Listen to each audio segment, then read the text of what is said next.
Assalamualaikum warahmatullahi wabarakatuh. Saya Nur Ain Akilah binti Zulkifli, nombor matrik 065780. Kumpulan kami akan membentangkan tajuk Prosedur Permohonan Pembahagian Pusaka Besar di Mahkamah Tinggi Sivil. Tajuk kami akan memfokuskan kepada pembahagian harta pusaka besar. Sebelum itu, saya huraikan serba sedikit tentang definisi harta pusaka besar. Harta pusaka besar ialah harta yang ditinggalkan oleh si mati dengan wasiat kurang atau lebih daripada 5 juta atau tanpa wasiat atau sebahagiannya tanpa wasiat dan kesemuanya bernilai lebih daripada 5 juta. Bagi mudah untuk difahami, saya memilihkan poin-poin di atas supaya lebih jelas kategori harta pusaka besar. Yang pertama, harta tak alih sahaja bernilai lebih daripada 5 juta kesemuanya. Yang kedua, harta alih sahaja yang bernilai lebih daripada 5 juta kesemuanya. Harta campur alih dan harta tak alih bernilai lebih daripada 5 juta kesemuanya. Dan yang terakhir, dengan wasiat walaupun nilai kesemuanya kurang daripada 5 juta. Untuk contoh-contoh dan situasi yang lebih jelas, saya serahkan kepada sahabat saya, Nurin Natasha. Okey, seterusnya adalah contoh keadaan pembahagian harta pusaka besar. Sebelum itu, kita perlu tahu 4 perkara supaya pembahagian harta kepada pihak waris sah. Okey, yang pertama adalah harta tak alih sahaja yang bernilai lebih RM5 juta kesemuanya. Yang kedua, harta alih sahaja yang bernilai lebih RM5 juta kesemuanya. Yang ketiga, campuran harta alih dan juga harta tidak alih yang bernilai lebih RM5 juta kesemuanya. Dan yang terakhir adalah dengan wasiat walaupun nilai kesemuanya kurang daripada RM5 juta. Okey, poin yang pertama kat sini adalah harta tak alih. Harta yang tidak alih ni bermaksud harta yang tidak boleh dipindah atau diubah dari tempat ke satu tempat yang lain. Okey, contoh keadaan kat sini adalah isteri kepada Raja Nongcik telah membuat tuntutan harta terhadap bahagian harta tidak alih yang ditinggalkan oleh suaminya, iaitu Raja Nongcik. Dalam kes ini, apabila suami telah meninggal dunia, maka harta tidak alih iaitu 3 buah istana dan 100 ekar tanah yang diperoleh bersama boleh dikatakan sebagai harta di bawah harta sepencarian. Okey, poin yang kedua adalah harta alih. Maksud harta alih, harta yang boleh dipindahkan atau diubah dari tempatnya sama ada bentuk dan keadaannya kekal dengan dipindahkan atau berubah bentuknya seperti wang ringgit, barangan perniagaan, haiwan dan lain-lain. Contoh keadaan kat sini, seorang isteri membuat tuntutan harta sepencarian terhadap bahagian harta alih yang dibeli oleh suaminya ketika menjadi usahawan terkenal, iaitu 5 buah kereta, barang kemas, duit simpanan, insurans, hibah dan juga alatan perumahan yang kesemuanya bernilai lebih daripada RM6 juta. Dalam kes ini, apabila suami menceraikan isteri, maka harta alih iaitu barang-barang penjualan kes ini juga boleh diletakkan di bawah peruntukan harta sepencarian. Seterusnya, poin yang ketiga iaitu campuran harta alih dengan harta tidak alih. Okay, maksudnya adalah harta yang bercampur dalam bab zakat bermaksud harta yang wajib zakat dimiliki oleh 2 orang atau lebih, disatukan untuk tujuan perkongsian atau seumpamanya. Contohnya keadaan kat sini adalah 2 orang yang layak mengeluarkan zakat mempunyai harta yang sama jenisnya, cukup nisabnya atau lebih dan genap setahun. Harta tersebut dimiliki secara membeli, mewarisi atau seumpama dengannya. Okey, seterusnya adalah poin yang terakhir iaitu dengan wasiat. Maksudnya harta pemberian atau sumbangan oleh seseorang kepada orang atau pihak lain setelah dia meninggal dunia, sama ada perkataan wasiat itu diucapkan ataupun tidak, dengan surat wasiat terakhir yang sah yang mengandungi cara-cara bagaimana harta pusakanya hendak dibahagikan di antara waris-warisnya. Maka harta pusaka itu dipanggil harta pusaka berwasiat. Contoh keadaan kat sini, si mati telah membuat wasiat kepada anaknya iaitu tanah yang berukuran 1/3 ekar, manakala rumah bernilai RM68,000 kepada isterinya. Sekian, terima kasih. Assalamualaikum warahmatullahi wabarakatuh. Nama saya Nur Akilah Husna binti Muhammad Torik, bernombor matrik 060169. Baiklah, seterusnya saya akan menerangkan prosedur permohonan pembahagian harta pusaka besar.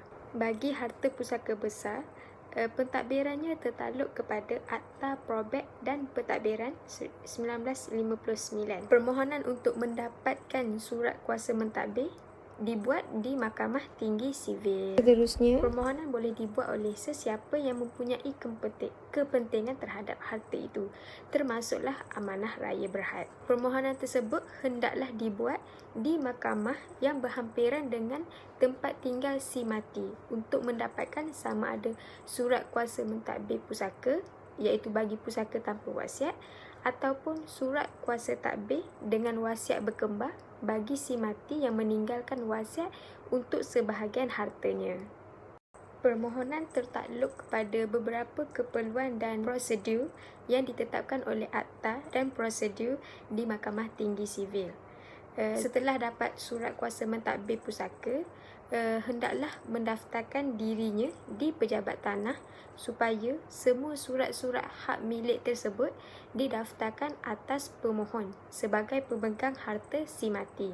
Setelah itu, dia harus menyenaraikan semua aset si mati, iaitu selepas membuat carian, dan mendapatkan sijil faraid dari Mahkamah Syariah. Kemudian, dia hendaklah memohon satu perintah harta pusaka mengikut hukum faraid, dan pembahagian dibuat sama ada secara persetujuan bersama atau mengikut hukum faraid. Baiklah, seterusnya prosedur yang perlu dilakukan bagi si mati yang tidak mempunyai wasiat pula. Waris perlu melantik seorang pentadbir dan memohon untuk mendapatkan perintah mentadbir harta pusaka tersebut yang dipanggil sebagai surat kuasa mentadbir atau letter of administration.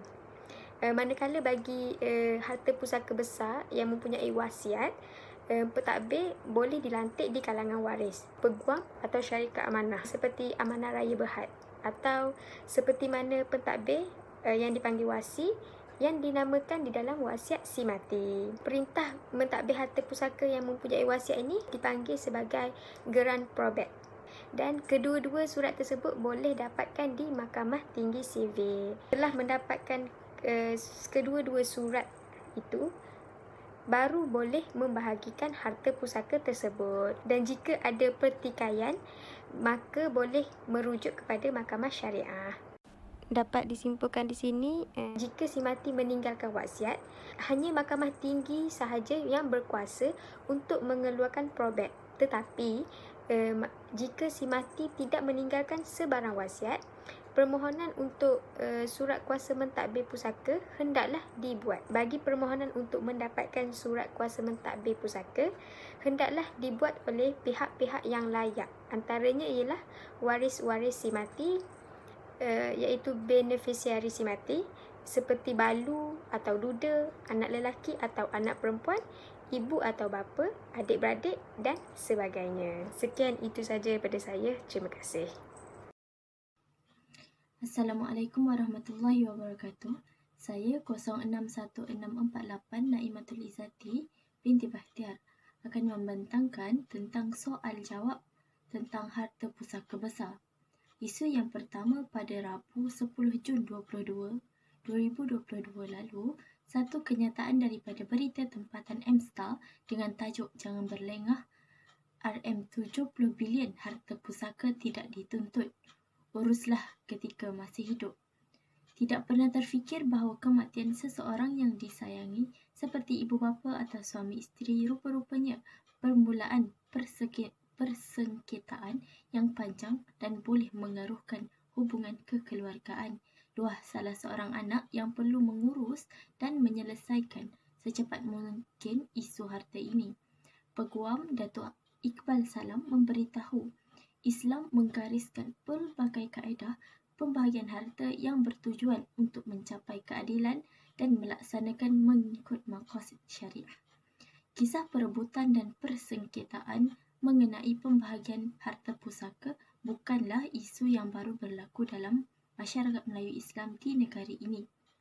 Malah, menurut pakar sosial Profesor Datuk Dr. Muhammad Shatar Sabran, masyarakat Islam di Malaysia secara umumnya masih tidak peka dan sensitif mengenai penamaan harta pusaka kerana mereka tidak pernah membuat perancangan dan pembahagian harta pusaka yang nilainya mencecah berbilion ringgit didapati terbiar kerana proses pertukaran nama gagal dilakukan.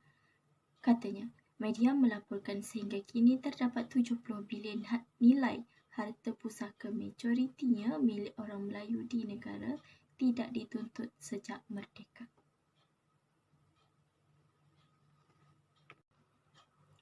Isu yang kedua, berita yang dilaporkan oleh Akhbar Berita Harian pada 29 Mac 2016 mengeluarkan kenyataan dengan tajuk RM60 bilion harta umat Islam tidak dituntut. Ketua Pengarah Institusi Kefahaman Islam Malaysia, IKIM-FM, Profesor Datin Dr. Azizan Baharudin berkata, aset berkenaan merangkumi rumah, tanah dan wang tunai yang tidak dituntut oleh ahli waris. Hasil kajian menunjukkan masalah ini berpunca daripada beberapa faktor termasuk kejahilan ahli waris mengenai prosedur yang perlu diikuti selain sikap waris yang tidak menghiraukan aspek wasiat. Azizan berkata kurangnya kesedaran mengenai kepentingan perancangan wasiat adalah antara faktor utama menyebabkan aset umat Islam tidak dituntut dan dibekukan di negara ini. Pada masa yang sama, keadaan itu tidak wajar dikaitkan dengan sistem faraid kerana hakikat adalah sebaliknya. Wallahualam, itu sahaja daripada saya. Terima kasih.